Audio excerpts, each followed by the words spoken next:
하나님 말씀 에스라서 4장 1절에서 7절 말씀입니다.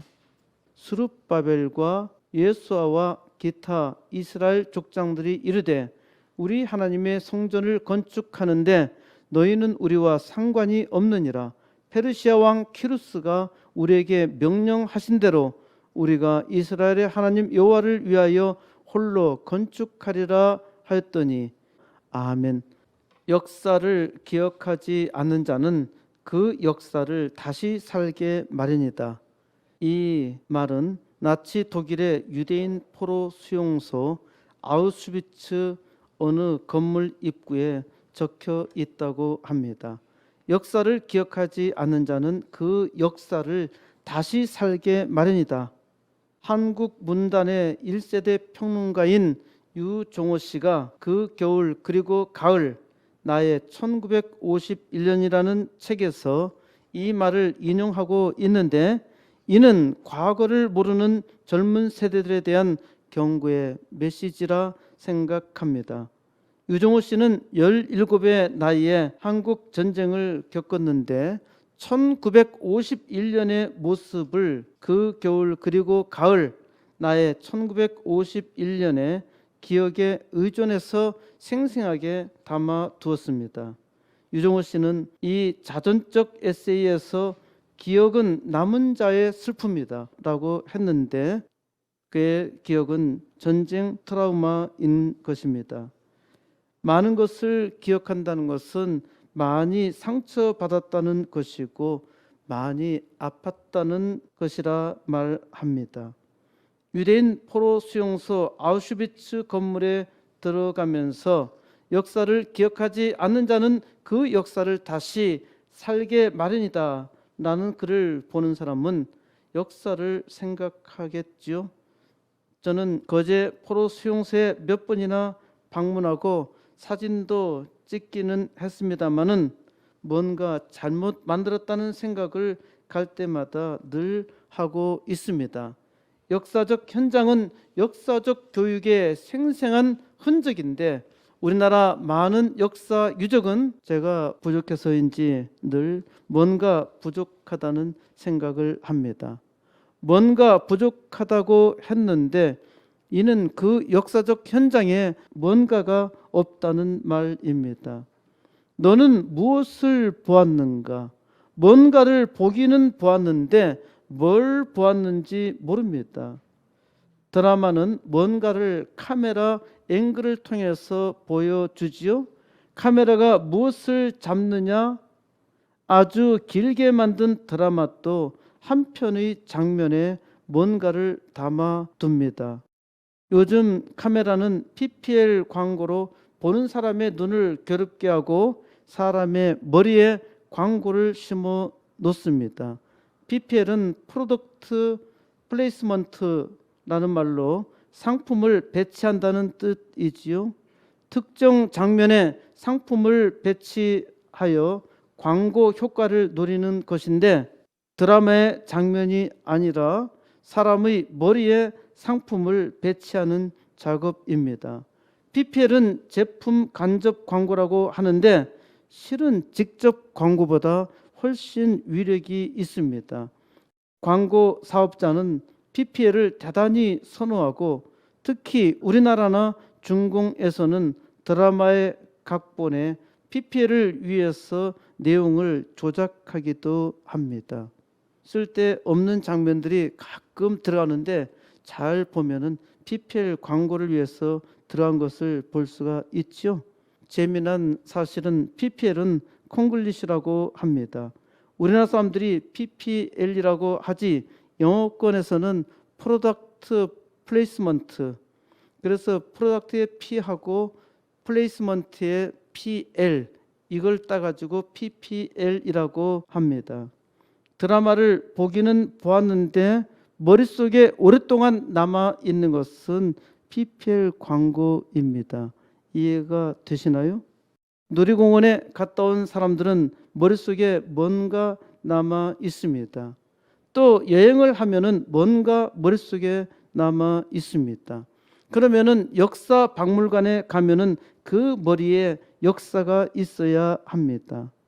천안 독립기념박물관에 가본 일이 있습니까? 독립기념박물관은 국민 모금을 통해서 1987년 8월 15일 개관했습니다.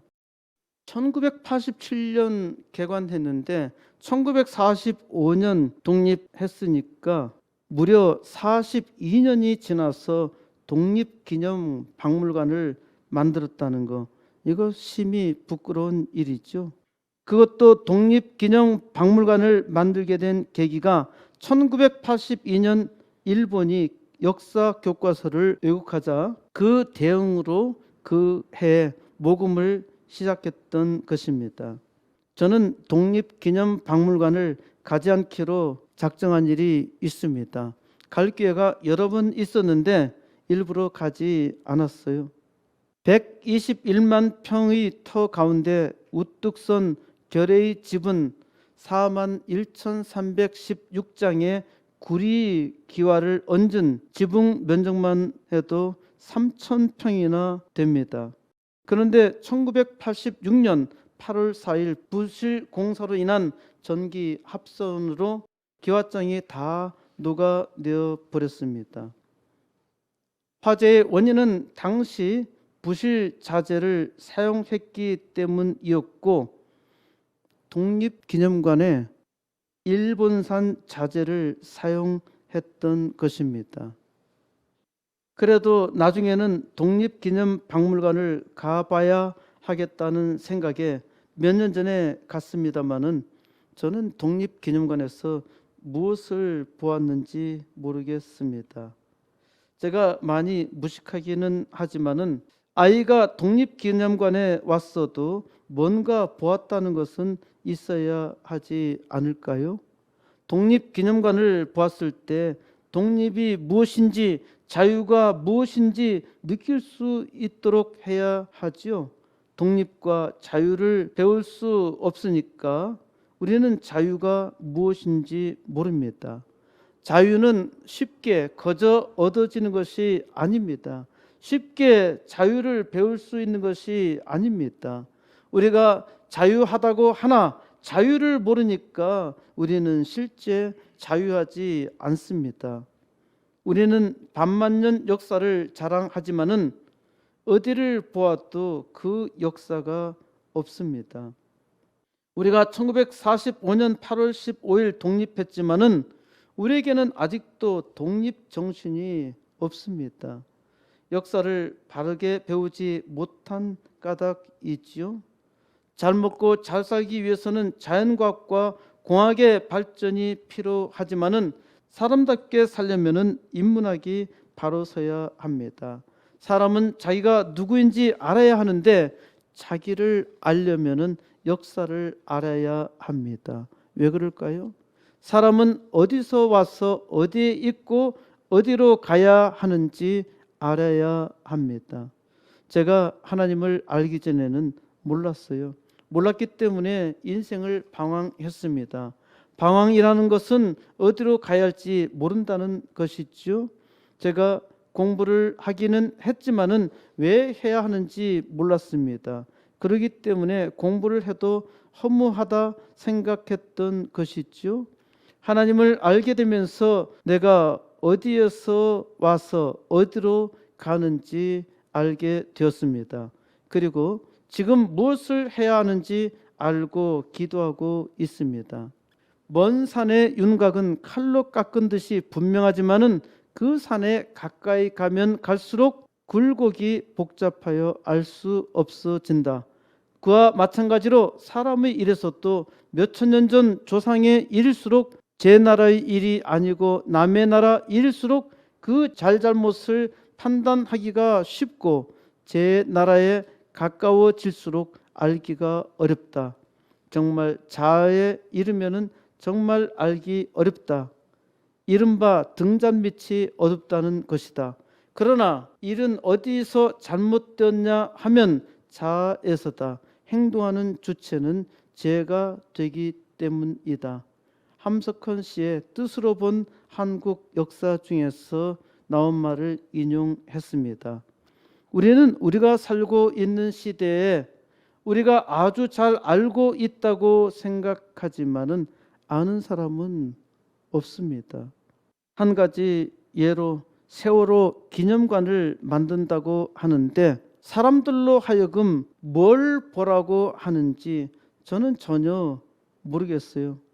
유대인 포로 수용소 아우슈비츠에 방문한 유대인들은 다시는 과거의 역사를 되풀이하지 않겠다는 각오를 하겠지요.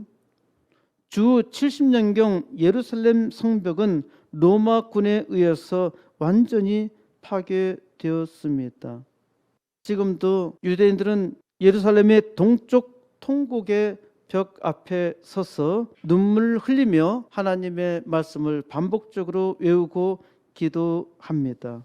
통곡의 벽, 그 남아있는 벽을 통해서 자기의 역사로 들어가며 역사를 통해서 다시 배우는 것이죠.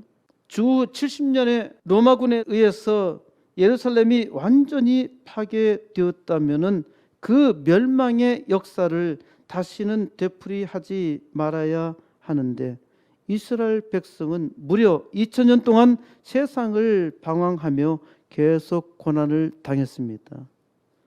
세상에 이처럼 오랫동안 고난을 당하며 그 민족성을 유지하는 나라도 없죠. 이스라엘 고난의 정점은 아우슈비츠였습니다. 아우슈비츠는 히틀러에 의한 유대인 학살의 대표적인 장소이죠. 아우슈비츠는 유대인들이 절대 잊지 못하는 곳입니다.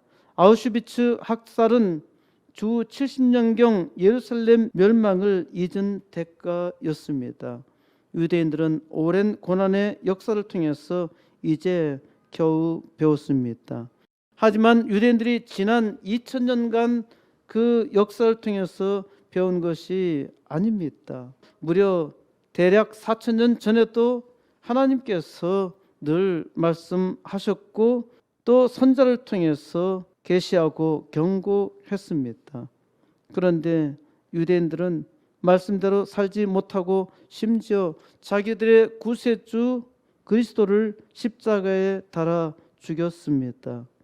하나님은 유대 이스라엘의 역사를 통해서 친히 말씀하셨는데 유대인들은 전혀 듣지 않았죠. 우리는 성경 말씀 이해하는 것을 힘들어 합니다만은 하나님께서 본래 알아듣지 못하는 말로 하신 것이 아닙니다. 또한 하나님께서 미리 말씀하지 아니하시고 행하신 것이 아닙니다.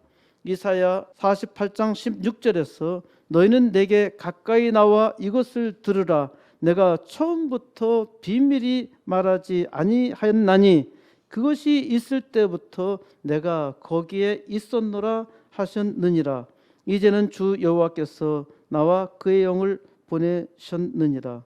이스라엘의 구속자시요 이스라엘의 거룩하신 이신 여호와 하나님께서 나는 내게 유익하도록 가르치고 너를 마땅히 행할 길로 인도하는 내 하나님 여호와라 하셨습니다. 하나님께서 이스라엘을 축복해 주시고 복된 길로 인도해 주셨는데도 불구하고 그 길로 가지 않습니다. 어떻게 그럴 수 있을까요?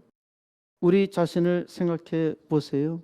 학생들이 공부를 합니다. 공부를 하면은 잘 된다는 것을 알지요. 그런데 공부하기는 싫고 공부하라는 말을 자주 하면은 욕같이 듣지요. 머리가 나빠서 공부를 못하는 것이 절대 아닙니다. 제가 이런 말을 하면은 머리 나쁜 사람은 아주 강하게 부정할 수 있는데요. 난독증이 있음에도 불구하고 글을 잘 읽지 못하는 난독증임에도 불구하고 엄청나게 공부를 열심히 해서 미국에서 가장 유명한 변호사가 있습니다. 다윗과 골리앗이라는 책에서도 소개하고 있는데 데이빗 보이스는 미국 최고의 변호사였고 우리나라도 방문한 적이 있습니다. 유대인들이 머리가 좋아서 공부를 잘하는 것이 아닙니다. 그들은 역사적 고난에서 공부를 하니까 잘 하는 것입니다. 공부해서 남주나라는 말로 공부는 너를 위해서 하는 것이라 배웠습니다. 공부해서 남주나 많이 들어보셨나요? 공부해서 남주기 싫으니까 공부하기 싫은 것입니다. 공부해서 남에게 주어야 합니다. 공부해서 남에게 주어야 한다는 생각을 갖게 되면은 공부가 재미있습니다. 이해하기 힘든 말인가요? 이는 공부해서 남에게 주기 싫은 까닭입니다. 사람이 악하다는 말 있죠? 제가 학교를 세워야 한다는 비전으로 기도하고 일하고 있는 것은 공부해서 남 주자는 것입니다. 이는 공부를 한 사람이 세상을 아름답게 하는 역사를 주의 이름으로 이루라는 것이지요. 여러분은 역사 공부하는 것을 좋아합니까? 대개 역사 공부를 싫어합니다. 저는 역사 공부가 상당히 싫었어요. 왜 싫어했을까요? 역사를 외워야 하기 때문입니다. 연대하고 많은 사건과 또 역사적 의의를 외워야 하는데 저는 역사를 제대로 배우지 못했습니다. 저는 프랑스 혁명의 의의를 아직까지 기억하고 있습니다. 프랑스 혁명은 봉건 사회에서 시민 사회로 전환하는 계기가 되었다는 것입니다. 이걸 부지런히 외웠는데 제가 역사를 읽으니까 1789년 프랑스 혁명은 실패한 혁명이라고 볼 수밖에 없더라고요. 프랑스 혁명이 민주사회 혁명이 아니라 실패한 혁명이란 말입니다. 프랑스 혁명 후에 바로 끔찍한 공포 정치가 시작되었고 이 공포에서 건져낸 것은 나폴레옹이었습니다. 나폴레옹은 대단한 영웅이었지요.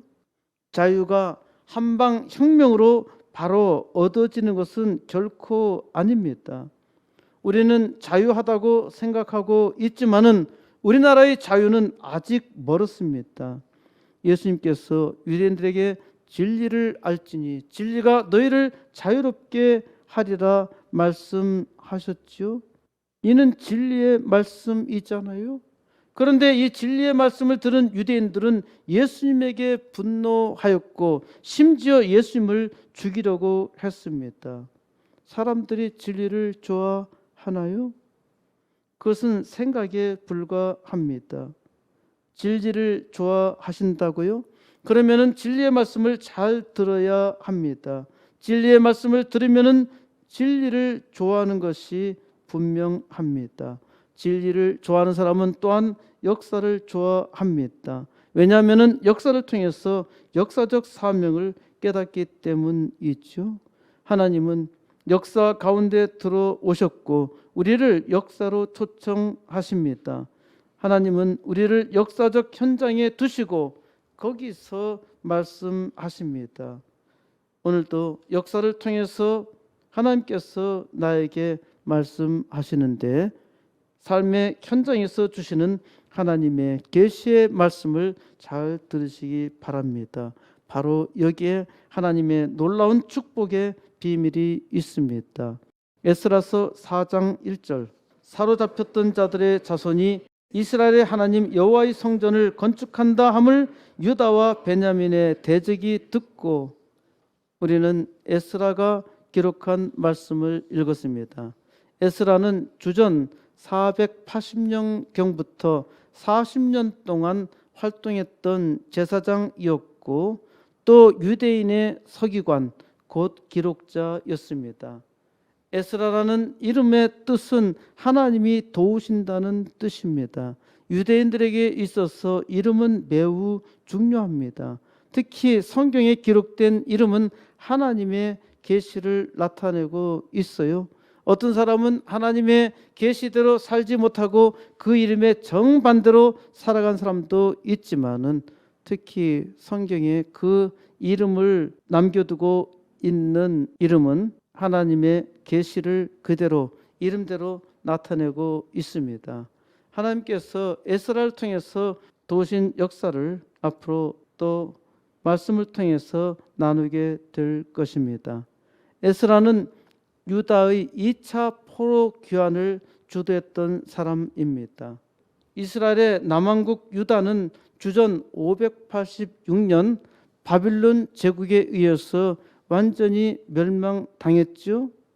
이는 이스라엘이 하나님의 말씀을 무시했기 때문에 멸망을 스스로 자초한 것입니다. 하나님께서 여러 선지자를 통해서 경고하셨지만은 유다 왕국은 멸망당하는 데까지 결코 듣지 않았습니다. 사람이 얼마나 어리석은지 하나님께서 택한 유다 백성을 통해서 보여주십니다. 예레미야 선지자는 유다 백성이 바벨론의 포로로 끌려갔다가 70년 만에 자기 땅으로 돌아올 것이라 예언했습니다. 바벨론 제국의 예루살렘 1차 침공이 주전 605년에 있었습니다. 주전 605년에 다니엘 선지자도 포로로 끌려갔어요. 그러니까 605년에 70년은 거꾸로 세야 되니까요. 537년이 되는데 이게 숫자로 볼 때는 2가 더해지죠. 2가 더해지는 것은 그 당해하고 또 5년하고 이걸 합하게 되면은 2년이 플러스가 됩니다. 그래서 정확하게 70년 만에 1차 포로 귀환이 일어납니다. 이는 세계 역사상 아주 희한한 일입니다. 세계 최강국인 바벨론 제국이 자기의 이 풍부한 부를 자랑하며 놀다가 신흥 페르시아 제국에 의해서 멸망당했죠. 페르시아 제국의 키루스 대왕은 자기의 업적을 진흙 원통에 새겨 놓았는데 그것을 키루스 원통이라 하는데 이 키루스 원통이 발견된 것입니다. 키루스 대왕이 바빌론 제국을 정복하는데 놀랍게도 세계 최강의 바빌론 제국인데도 불구하고 피 한 방울도 흘리지 않고 함락시켰습니다. 이것이 첫 번째 신비입니다. 이 신비는 하나님이 키루스로 하여금 세계를 지배하도록 하신 증거입니다. 두 번째 신비는 페르시아 제국의 키루스 대왕이 유다 백성을 자기 땅으로 돌아가 예루살렘 성전을 짓게 하셨다는 것입니다. 에스라서 1장 1절과 2절 페르시아 왕 키루스 원년에 여호와께서 예레미야의 입을 통하여 하신 말씀을 이루게 하시려고 페르시아 왕 키루스의 마음을 감동시키심에 그가 온 나라에 공포도 하고 조소도 내려 이르되 페르시아 왕 키루스는 말하노니 하늘의 하나님 여호와께서 세상 모든 나라를 내게 주셨고 나에게 명령하사 유다 예루살렘의 성전을 건축하라 하셨나니 하나님께서 페르시아 제국의 키루스 왕을 선택하셔서 하나님께서 일을 하십니다. 선지자 예레미야의 입을 통해서 70년 만에 바빌론 제국의 포로로 끌려가서 돌아오리라 예언하게 하셨는데 70년 만에 자기 땅으로 돌아가는데 유다 백성 중 누가 리드해서 바빌론 제국에서 돌아가는 것이 아니라 페르시아 제국의 키루스 왕의 마음을 감동시켜서 하나님께서 그의 백성을 돌아가게 하신 것입니다. 페르시아 왕 키루스는 하늘의 하나님 여호와께서 세상 모든 나라를 자기에게 주셨다고 고백하면서 더 놀라운 것은 나에게 명령하사 유다 예루살렘의 성전을 건축하라 했다는 것입니다. 3절 이스라엘의 하나님은 참 신이시라 너희 중에 그의 백성 된 자는 다 유다 예루살렘으로 올라가서 이스라엘의 하나님 여호와의 성전을 건축하라 그는 예루살렘에 계신 하나님이시라. 4절 그 남아있는 백성이 어느 곳에 머물러 살든지 그곳 사람들이 마땅히 은과 금과 그 밖의 물건들과 짐승으로 도와주고 그 외에도 예루살렘에 세울 하나님의 성전을 위하여 예물을 기쁘게 드릴지니라 하였더라. 희한한 일이죠. 이방의 페르시아 제국의 키루스 대왕이 유다 백성을 자기 땅으로 돌아가라 했을 뿐만 아니라 성전을 건축하라 했는데, 바빌론 제국의 사람들에게 너희는 이들이 예루살렘에 세울 하나님의 성전을 위해서 예물을 기쁘게 드리라 했던 것입니다. 참으로 희한한 일이지요. 어떻게 이런 일이 일어날 수 있겠습니까? 사람의 생각으로는 불가능한 일입니다. 여기서 아주 확실한 사실은 세계 최강의 바빌론 제국이 그냥 망했다는 것이고요. 유다 백성은 바빌론 포로에서 돌아왔다는 것입니다. 그래서 유대 민족은 70년 만에 바빌론 포로에서 해방되어서 자기 땅으로 돌아왔습니다. 에스라서 2장은 1차 포로 귀환자를 기록하고 있습니다. 에스라서 2장 1절, 옛적에 바빌론 왕 느부갓네살에게 사로잡혀 바빌론으로 갔던 자들의 자손들 중에서 노임을 받고 예루살렘과 유다도로 돌아와 각자의 성읍으로 돌아간 자, 곧 스룹바벨과 예수아와 느헤미야와 스라야와 느엘라야와 무르드게와 빌산과 미스발과 비그웨와 르흠과 바하나 등과 함께 나온 이스라엘 백성의 명수가 이러하니. 그래서 밑에 바빌론 포로로 갔다가 다시 예루살렘으로 귀환한 자의 이름들 그리고 집안들이 쭉 기록되어 있습니다. 1차 포로 귀환의 지도자는 스룹바벨과 예수아였고 49,897명이 돌아옵니다. 2차 포로 귀환은 에스라가 주전 458년 1754명을 데리고 돌아왔고, 3차 포로 귀환은 느헤미야 선자가 주전 444년경에 돌아와서 예루살렘 성전을 중건합니다. 이때는 몇 명이 돌아왔는지 기록하고 있지 않습니다. 지금 에스라가 기록하고 있는 에스라서 6장까지는 1차 포로 귀환이고, 에스라가 활동했던 2차 포로 귀환은 1차 포로 귀환 후에 79년이 지난 후에 일어난 일입니다. 그러니까 6장까지 기록은 79년 전의 사건을 에스라가 요약해서 기록해 놓은 것이고요. 그 다음에 7장부터는 에스라가 2차 포로 귀환의 사건을 기록한 것입니다.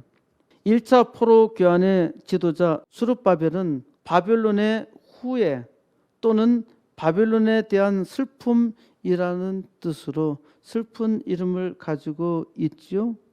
아마 스룹바벨을 낳으면서 너는 바벨론의 후예라는 이름을 지어줬던 것으로 보입니다. 이러한 이름을 통해서 볼 때는 대단히 절망적이었죠. 하나님께서 특별한 은혜로 이스라엘 백성을 바빌론 포로에서 구원해낸 것인데, 포로로 사는 사람들이 어떻게 자기 땅으로 돌아가려는 소망을 가질 수 있겠습니까? 사람이 생각하지 못하는 일들이 일어난 것이죠. 그것도 대단히 놀라운 것은 당시 전 세계를 정복한 페르시아 제국의 키루스 대왕을 통해서 유다 백성을 자기 땅으로 돌아가라 했으니 참으로 놀랍고 희한한 일입니다. 3장 1절, 이스라엘 자손이 각자의 성읍에 살았더니 7째 달에 이르러 일제히 예루살렘에 모인지라. 바빌론 포로에서 돌아와서 유다 땅에 자기들이 살던 곳에 가서 흩어져 살다가 7째 달에 이르러서 일제히 예루살렘에 모였습니다. 4절에 보면은 이는 초막절 절기를 지켜서 이제 번제를 매일 드린 것입니다. 번제는 하나님께 드리는 제사로 태워서 드리기 때문에 구울 번자를 써서 번제라 번역한 것입니다. 3장 6절, 7째 달 초하루부터 비로소 여호와께 번제를 드렸으나 그때 여호와의 성전 지대는 미처 놓지 못한지라. 그러니까 포로 귀환한 다음에 7째 달부터 함께 모여서 야 우리가 하나님께 예배 드리자. 그래서 번제를 드렸는데 그때 여호와의 성전의 기초를 미처 놓지 못했던 것입니다. 이제 보니까 여호와의 성전에서 예배를 드리긴 했는데 성전이 다 허물어져 버렸어요. 그래서 지금부터 성전 공사를 시작하였고 8절에 따르면은 예루살렘에 있는 하나님의 성전에 이른 지 2년 둘째 달에 성전 공사를 본격적으로 시작하였습니다. 12절 제사장들과 레위 사람들과 나이 많은 족장들은 첫 성전을 보았으므로 이제 이 성전의 기초가 놓임을 보고 대성통곡하였으나 여러 사람은 기쁨으로 크게 함성을 지르니 성전 공사가 얼마나 감격스러웠는지 제사장들과 레위 사람들과 나이 많은 족장들은 성전의 기초가 놓임을 보고 대성통곡하였습니다. 그리고 많은 사람들은 크게 함성을 지르며 기뻐했지요. 72년 만에 성전을 다시 재건하였으니까 얼마나 감개무량했겠습니까? 그런데 사실 이들 대부분은 포로 2세로 72년이 지났으니까요. 72년이 지났으니까 포로로 끌려간 사람은 거의 다 죽었겠죠. 그러니까 이들은 대부분 다 포로 2세로 예루살렘 성전을 전혀 보지 못했던 사람들입니다. 이들은 아마 말로만 들었을 것인데 그 기초를 다시 쌓으면서 엄청난 감동이 일어났던 것입니다. 그런데 이 소식을 유다와 베냐민의 대적이 들은 것입니다. 대적은 다른 말로는 원수고 어떤 일에 대해서 적극적으로 회방하는 자를 말하죠. 유다와 베냐민의 대적이 누구인가요? 이 대적들은 사로잡혔던 자들의 자손이 이스라엘의 하나님 여호와의 성전을 건축한다는 소식을 들었던 것입니다. 그러니까 이 유다와 베냐민의 대적들은 포로로 끌려갔던 사람들이 아니죠. 유다와 베냐민은 남방 유다 왕국에 속해 있는 두 족속인데 이들을 대적하러 온 자들은 거기 그 땅에 남아 있던 자들입니다. 이들이 누구일까? 이들은 사마리아인일 수밖에 없습니다.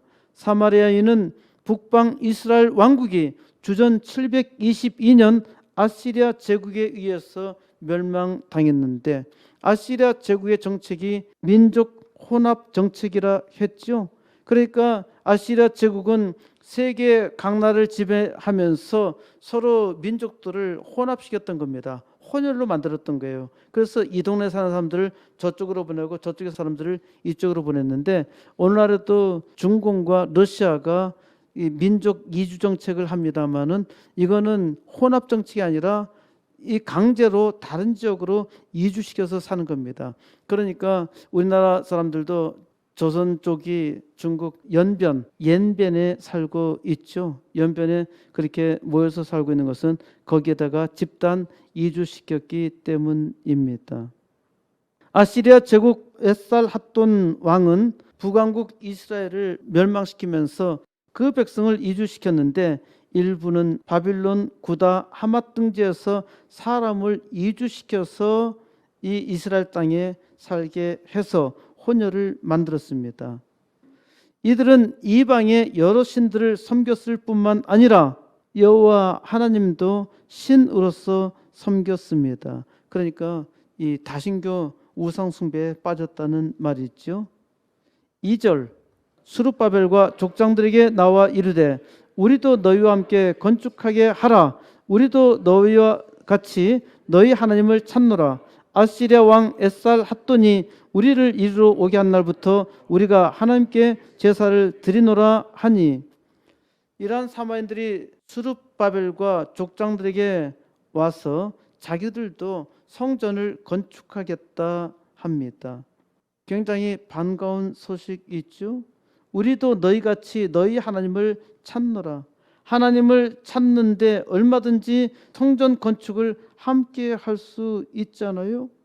우리도 너희같이 너희 하나님을 찾노라. 그런데 이 말이 참으로 이상하죠. 너희같이 너희 하나님. 이들은 자기 하나님이 아니라 너희 하나님입니다. 이들은 우상 숭배를 했던 사람들이지요. 그러니까 하나님을 섬긴다고 말하지만은 이것은 유일신 하나님을 섬기는 것이 아닙니다. 또 이들은 아시리아 왕 에살핫돈이 우리를 이리로 오게 한 날부터 우리가 하나님께 제사를 드리노라 라고 말하는데, 아시리아 제국의 에살핫돈 왕이 바로 사마리아를 혼혈 민족으로 만들고 우상 숭배를 하게 했던 것입니다. 그리고 에살핫돈 왕이 우리를 이곳으로 보냈다는 말은 이 사람들은 이스라엘 백성이 아니라 바빌론이나 다른 지역의 사람들이 와가지고 이스라엘 민족과 혼혈을 이루면서 여호와 하나님도 다른 신과 함께 섬겼다는 말이 됩니다. 3절, 스룹바벨과 예수아와 기타 이스라엘 족장들이 이르되 우리 하나님의 성전을 건축하는데 너희는 우리와 상관이 없느니라. 페르시아 왕 키루스가 우리에게 명령하신 대로 우리가 이스라엘 하나님 여호와를 위하여 홀로 건축하리라 하였더니, 스룹바벨과 예수아와 다른 이스라엘의 족장들이 단호하게 이 사마리아인들을 딱 잘라 거절합니다. 너희는 우리와 아무 상관이 없다는 것입니다. 그래, 너희가 하나님을 믿고 제사 드린다, 너희가 에살핫돈 왕이 너희를 이곳으로 데려와서 너희가 지금까지 하나님께 제사를 드렸다고 하나 그것은 우리가 믿는 하나님이 아니야. 너희는 우리와 상관이 없어. 사마리아인이 여호와 하나님을 믿는 것은 사입이 가짜였죠. 같은 것 같지만은 같지가 않습니다. 이들은 온갖 우상 숭배와 함께 하나님도 그중 하나로 섬겼던 것이죠.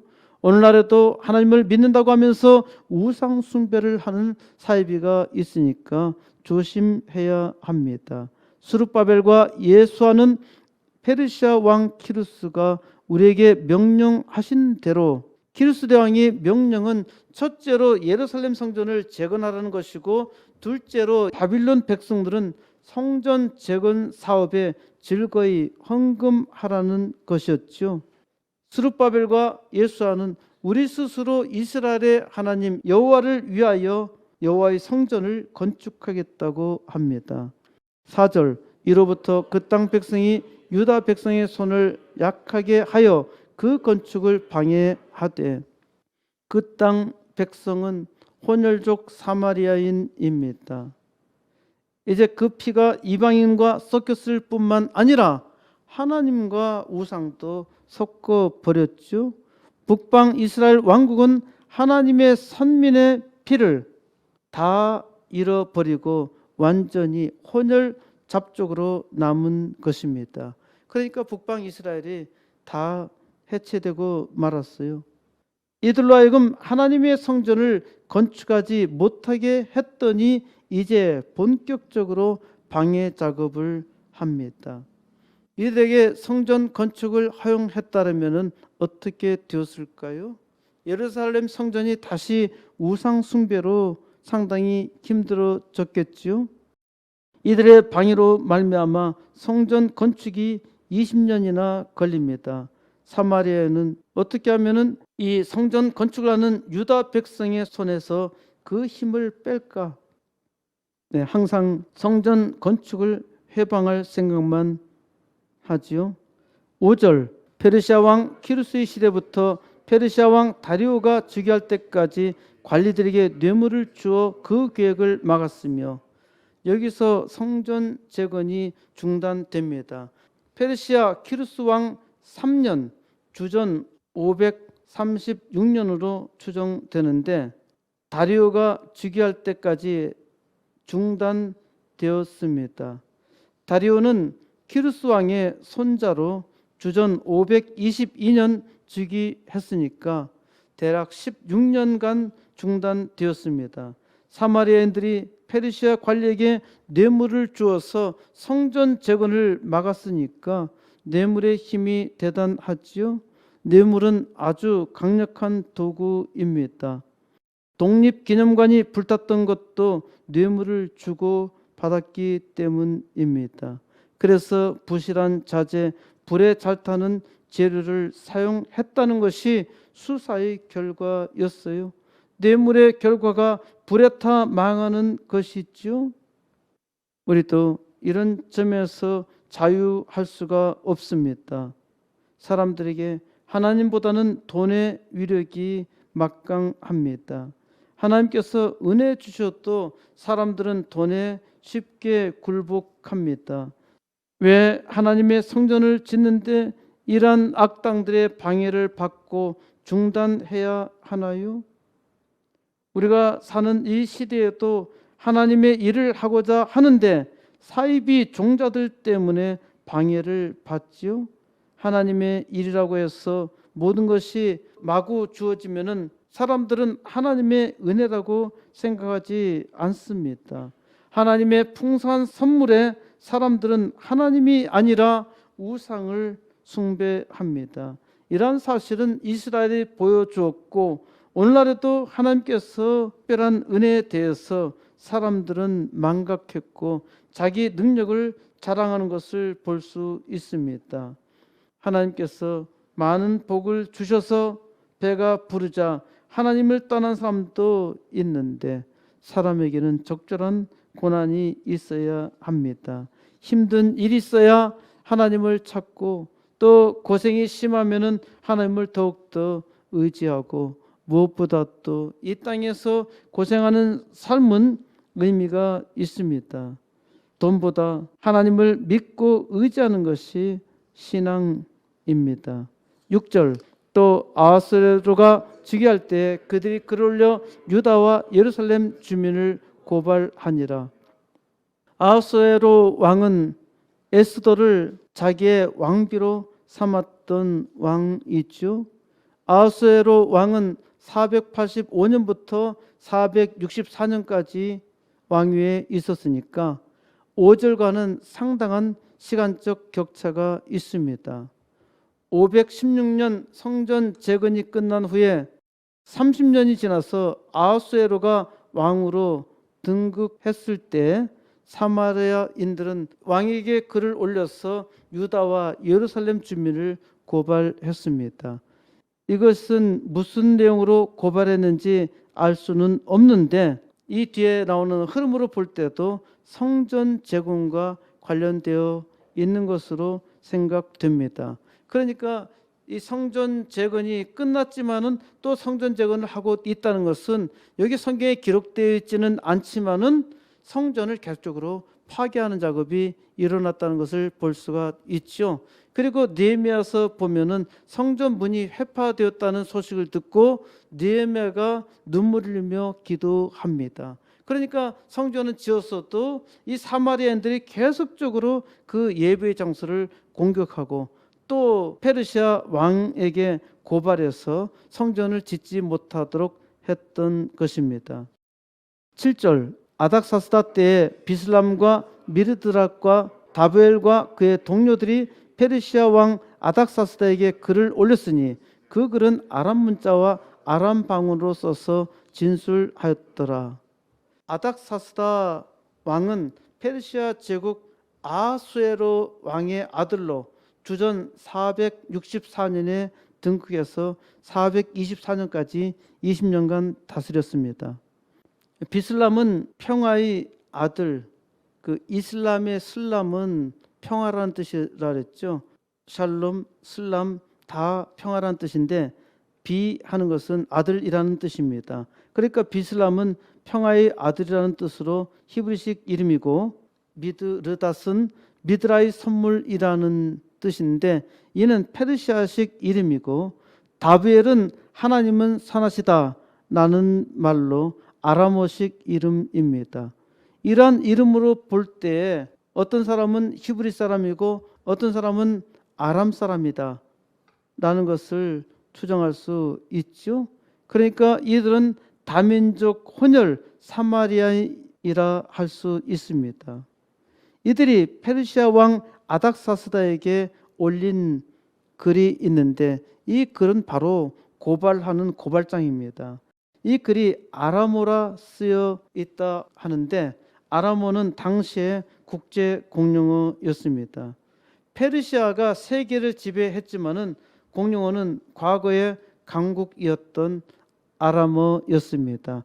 아람 지방이 어디냐면은 여러분들이 잘 알고 있을런지 모르겠습니다만은 현재도 지명이 다마스커스, 성경에는 다메섹으로 나오는데 다마스커스가 이 아람 지방이고 지금 시리아라는 나라가 있고 시리아는 그 구약이나 신약에서도 그대로 그 이름이 남아 있습니다. 우리말 성경에서는 수리아라 번역하고 있는데 영어로는 시리아라 읽을 수 있습니다. 로마가 세계를 제패했을 때도 로마 사회에서의 공용어, 상류층에서의 공용어는 헬라어, 그리스어였습니다. 그러니까 그리스어가 상당히 막강하게 그렇게 됐는데 그리스어를 극복하는데 로마가 한 300년 정도 걸렸어요. 로마어는 그 라틴어라 하는데 이 라틴어의 영향은 그 후에 1500년 정도 영향을 미칩니다. 그러니까 과거의 철학자들은 책을 써도 라틴어로 썼어요. 그리고 지금도 이 라틴 영향을 받은 것이 이제 스페인, 에스파냐죠. 그래서 스페인이 영향을 받았는데 이 스페인이 남미를 침공하면서 남아메리카를 라틴 아메리카라 얘기를 하죠. 이것이 이제 언어 쓰는 것이 라틴어 계열이기 때문에 라틴 아메리카라는 말을 씁니다. 그래서 여기 7절부터 18절까지는 성경이 히브리어가 아니라 아람어로 기록되어 있습니다. 어쨌든 이 사마리아인들은 계속적으로 성전 재건에 대해서 반대하는 상소를 올렸던 것입니다. 12절 왕에게 아뢰나이다. 당신에게서 우리에게로 올라온 유다 사람들이 예루살렘에 이르러 이 패역하고 악한 성읍을 건축하는데 이미 그 기초를 수축하고 성곽을 건축하오니 13절 이제 왕은 아시옵소서. 만일 이 성읍을 건축하고 그 성곽을 완공하면 저 무리가 다시는 조공과 관세와 통행세를 바치지 아니하리니 결국 왕들에게 손해가 되리이다.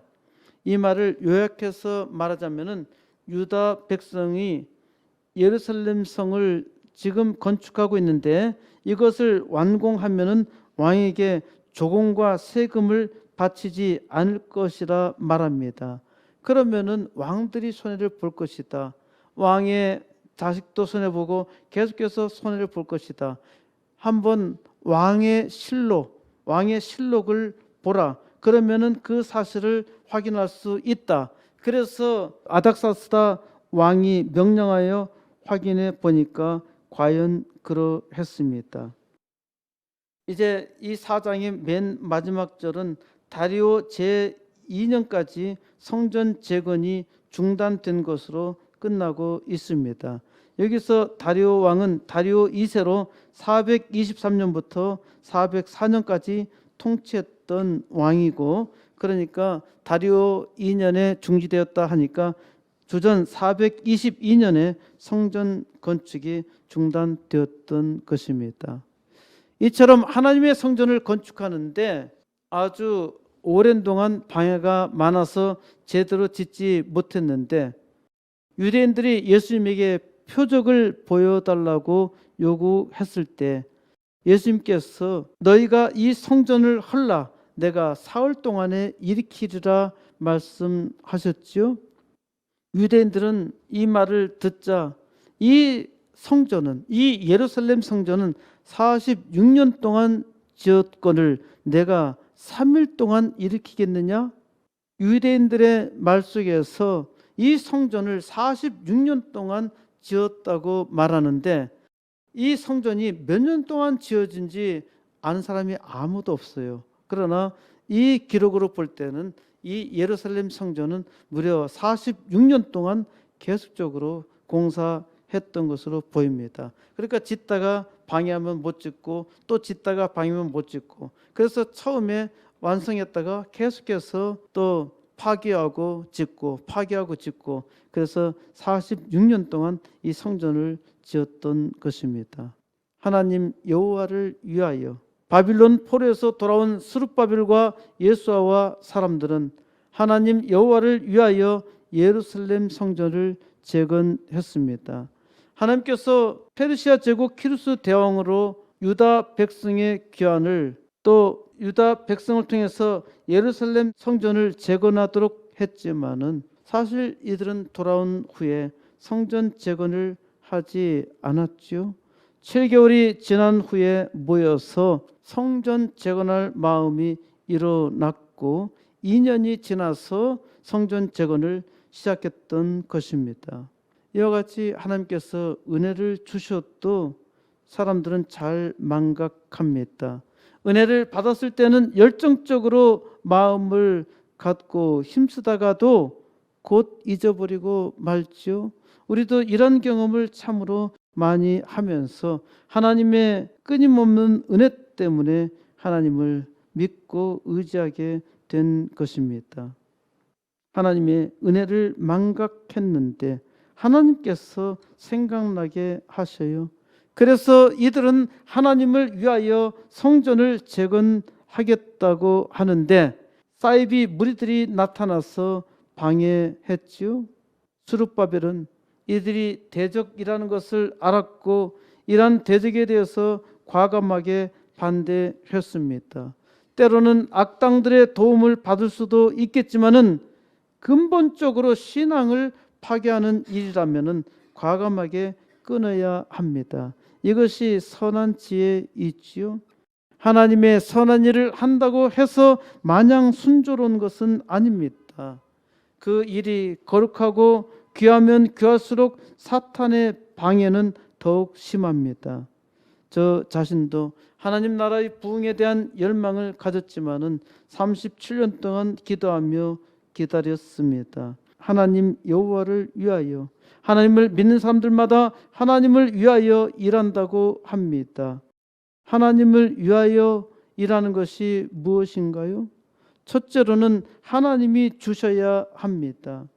유다 백성은 예루살렘으로 돌아가리라 생각하지도 못했고 더더욱이 예루살렘 성전을 재건한다는 생각은 추호도 하지 못했습니다. 하나님께서 이스라엘 백성이 아니라 키루스 대왕에게 감동을 주셔서 키루스 대왕으로 하여금 예루살렘 성전을 재건하라고 명령했지요. 하나님께서 주신 것입니다. 두 번째로 그 목적 자체가 분명해야 합니다. 성전 재건은 하나님의 뜻이니까 아주 확실하지요. 오늘날 하나님의 뜻은 무엇일까요? 하나님께서 원하시는 것은 교회의 부흥입니다. 부흥은 하나님의 확실한 뜻입니다. 그리고 교회가 부흥돼야 세상도 부흥되며 복되게 살아갈 수 있습니다. 셋째로 하나님을 위하여 일할 때는 항상 시험이 있습니다. 시험이 없이 거룩한 일을 이룰 수가 없어요. 무엇보다도 사탄의 시험이 심합니다. 코스모스 교회는 하나님께서 이 시대 부흥을 위해서 세우셨습니다. 코스모스 교회는 부흥을 사모하고 부흥의 역사를 위해서 기도해야 합니다. 하나님께서 이 시대 부흥을 위해서 우리에게 우선 80개 개척교회와 2개 학교 비전을 위해서 기도하게 하셨고 하나님께서 이를 이 시대에 우리에게 주셨음을 믿고 기도해야 합니다. 때로 오랜 시간이 걸릴 수도 있겠지만은 저희 생각에는 이제 때가 되었습니다. 하나님께서 속히 부흥의 역사를 이루시리라 믿고 기도하며 간구하고 있습니다. 하나님께서 코스모스 교회를 통해서 이 시대 교회 부흥의 역사를 능히 감당하기를 바라고 이 일에 여러분들이 함께 참여하며 기도하여서 하나님께서 하시는 놀라운 역사 동참하시기를 간구합니다. 하나님께서 이 시대에 쓰시는 종을 통해서 부흥의 역사를 이루며 온 세상을 새롭게 하나님의 복된 세상으로 바꾸는 역사 이루시기를 우리 주 예수 그리스도의 이름으로 간절히 축원드립니다.